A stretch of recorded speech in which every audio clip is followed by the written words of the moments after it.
Army chief general Asim Munir चयो आहे त पाक फौज खे आईनी हदुनि बाबति मुकमल ॼाण आहे। ॿियनि खे आइन ते अमल करणु घुर्जे। आइन जे आर्टिकल 19 में इज़हार जी आज़ादी जूं हदूं आहिनि।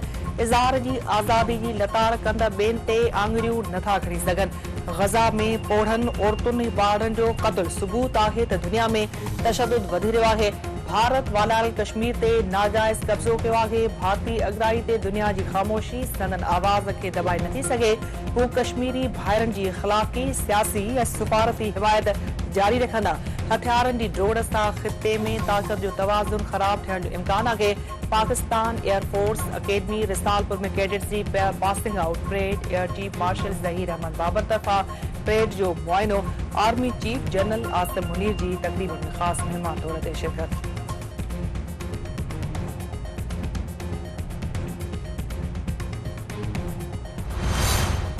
पाकिस्तान तरफां अमरीका खे फौजी अदा ॾियण वारियूं ॻाल्हियूं रद्द। कंहिं परॾेही हुकूमत खे अदा न ॾींदासीं। पाकिस्तान जा ईरान ऐं अमरीका सां बहितर लाॻापा आहिनि। ॿिन्ही मुल्कनि सां क़ौमी मफ़ाद में लाॻापा अॻिते वधंदा। पाकिस्तान चीन ऐं ईरान जे टिधुरी ॻाल्हियुनि जी तारीख़ अञा तइ न कई आहे। सऊदी अरब सां तवानाई समेत ॿियनि शोबनि में ॻाल्हियूं थी रहियूं आहिनि। भारत जो अदालत खां मथ भरो क़तलनि वारो नेटवर्क समूरी दुनिया में पखिड़िजी रहियो आहे। परॾेही ऑफिस जी तर्जुमान मुमताज़ ज़हरा बलोच।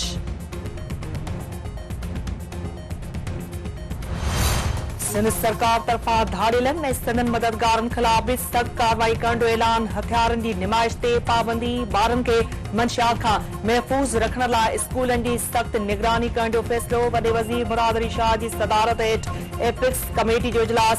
सीनियर सूबाई वज़ीर शर्जील मेमन, घरू वज़ीर ज़ियाउल हसन लंजार ऐं ॿियनि जी शिरकत। मंशियात ऐं धाड़ेलनि ख़िलाफ़ कार्रवाइयूं तेज़ करण जो फ़ैसिलो। वॾे वज़ीर मुराद अली शाह जो चवणु आहे त सदर आसिफ अली ज़रदारी कचे में धाड़ेलनि जे मददगारनि खे बि गिरफ़्तार करण जी हिदायत कई आहे। सदर कचे में ज़मीनुनि ते कब्ज़नि खे बर्दाश्त न करण जोॻो करार ॾिनो आहे। स्ट्रीट क्राइम ऐं अग़वा जा वाक़िया रोकण लाइ हिकमत अमली तयारु कई आहे। ड्रग माफ़िया ऐं स्मगलिंग ख़िलाफ़ भरपूर कमु कयो पियो वञे।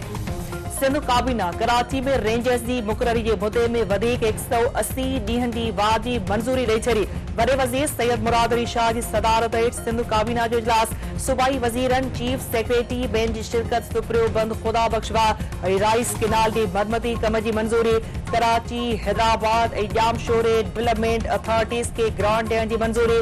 सिंध बिल्डिंग कंट्रोल अथॉरिटी में ओवरसीज़ कमेटी बदिरां गवर्निंग बॉडी क़ाइमु करण जो फ़ैसिलो। थरकोल एंड एनर्जी बोर्ड में काबीना जे 4 नवनि मेंबरनि खे शामिल करण जी मंज़ूरी। मलीर एक्सप्रेस वे लाइ 7,331 मिलियन रुपया जारी। रिथा खे अगस्त महीने दौरान हर सूरत में मुकमल करण जी हिदायत। सूबाई काबीना आम चूंडुनि में ट्रांसपोर्ट लाइ वधीक रक़म जारी करण खां रोके छॾियो।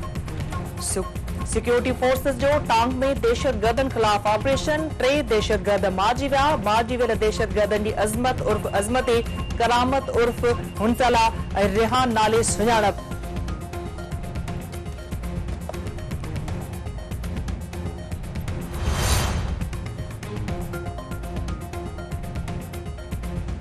अप्रैल महीने दौरान महंगाई जी शरह में 3.4% घटिताई। वज़ीर आज़म शहबाज शरीफ तरफ़ां महंगाई में घटिताई सुठी ख़बर करार। संदसि चवणु आहे त 2 सालनि दौरान महंगाई जो घटितरीन शरह ते अचणु मुआशी बहितरी जा आसार आहिनि।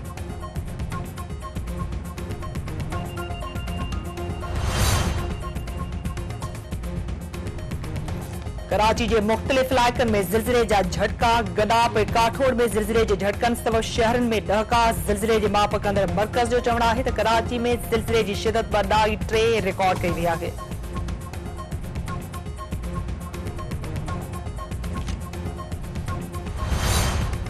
मांझंदि बरसां कोयले जी खाण जी भिक किरण सबबि 3 पोरियत फोत। लाखड़ा कोल माइंस जे 32 नंबर गेट खाण जे भिक किरण सबबि 3 पोरियत दॿिजी विया। इंतज़ामिया तरफ़ां दॿिजी वियल पोरियतुनि खे ॿाहिरि कढण लाइ कोशिशूं तेज़।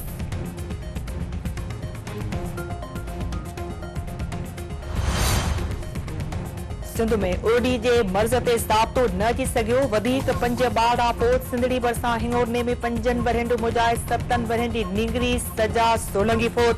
फोतुनि जो अंग वधी 16 थी वियो। चंबड़ में बि उर्डी जे मर्ज़ सबबि 2 ॿारनि दमधणी हवाले कयो।